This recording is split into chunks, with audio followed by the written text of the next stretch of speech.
សួស្តីបងប្អូនទាំងអស់គ្នាថ្ងៃនេះខ្ញុំមានមេរៀនថ្មីមួយដែលជាមេរៀនសន្ទនា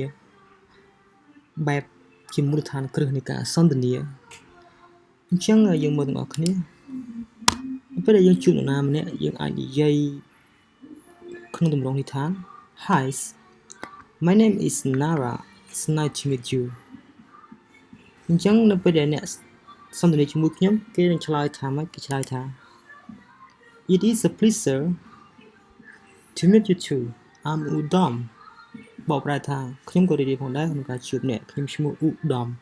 ខាងលើបកប្រែថាសួស្តីខ្ញុំឈ្មោះ Nara សប្បាយរីករាយមែនទែនដែលបានជួបអ្នកតទៀតបើសិនបើគេសួរថា What do you do for living នៅពេលដែលគេសួរបែបនេះគេបកប្រែថាតើអ្នកប្រកបមុខរបរអ្វីដែរ What do you do for a living គេសួរថាតើអ្នកប្រកបមុខរបរអ្វីដែរអញ្ចឹងយើងអាចឆ្លើយបានថាឧទាហរណ៍ I works at a restaurant ខ្ញុំធ្វើការនៅក្នុងភោជនីយដ្ឋានឬក៏ I works at a bank ខ្ញុំធ្វើការនៅក្នុងធនាគារ I work in a software company ខ្ញុំធ្វើការនៅក្រុមហ៊ុន software មួយ I'm a dentist ឬក៏ខ្ញុំគឺជាគ្រូពេទ្យថ្មីនៅពេលដែលគេសួរ What do you do for a living គេចង់និយាយអំពីតើអ្នកប្រកបមុខរបរអ្វីដែរអញ្ចឹងយើងចាំតទៀតនៅពេលដែលយើងសួរចង់សួរឈ្មោះគឺយើងសួរបែបនេះ What is your name What is your name What is your name បកថាតើអ្នកឈ្មោះអ្វីដែរតើអ្នកឈ្មោះអ្វី What is your name តើអ្នកឈ្មោះអ្វីអញ្ចឹងនៅពេលដែលយើងសួរគេឬក៏គេចង់សួរយើងអំពីឈ្មោះគឺគេនិយាយបែបនេះគឺថា What is your name ហើយបើសិនបើគេប្រាប់ឈ្មោះយើងហើយនៅពេលដែលយើងសួរគេថាអ្នកឈ្មោះអ្វីហើយអញ្ចឹងគេប្រាប់ឈ្មោះយើងថាគេឈ្មោះអ្វីមកឧទាហរណ៍ឈ្មោះ Nara ឈ្មោះ Udom អញ្ចឹងមកប៉ុន្តែដល់ពេលដែលគេប្រាប់យើងអត់ឮទេអញ្ចឹងយើងចង់ឲ្យគេនិយាយឡើងវិញថាតើឈ្មោះអីដើម្បីឲ្យយើងអាចស្ដាប់បានច្បាស់ម្ដងទៀតយើងអាចនិយាយថា What was that name មានថាសូមនិយាយម្ដងទៀតបានទេ What was that name សូមនិយាយម្ដងទៀតបានទេ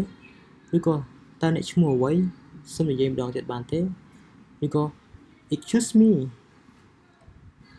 យើងនិយាយថា Excuse me សូមម្ដងទៀតបានទេឬក៏ Pardon me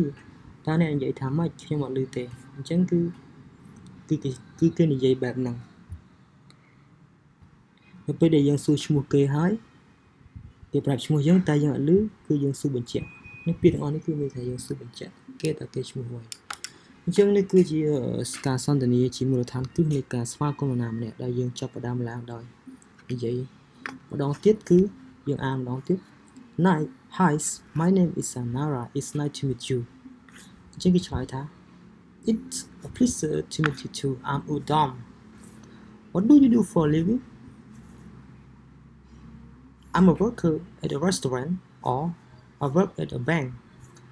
or I work in a software company or I'm a dentist What is your name What was that again or excuse me pardon me អញ្ចឹងមេរៀនរបស់យើងគឺគេសំដៅឲ្យយើងចង់ចេះប្រើការសន្ទនាបែបស្វាគមន៍ជាលក្ខណៈមូលដ្ឋានគឺយើងប្រើបែបហ្នឹងនៅពេលដែលយើងជួបនរណាម្នាក់ដែលយើងដែលស្គាល់អញ្ចឹងយើងចង់សួរឈ្មោះ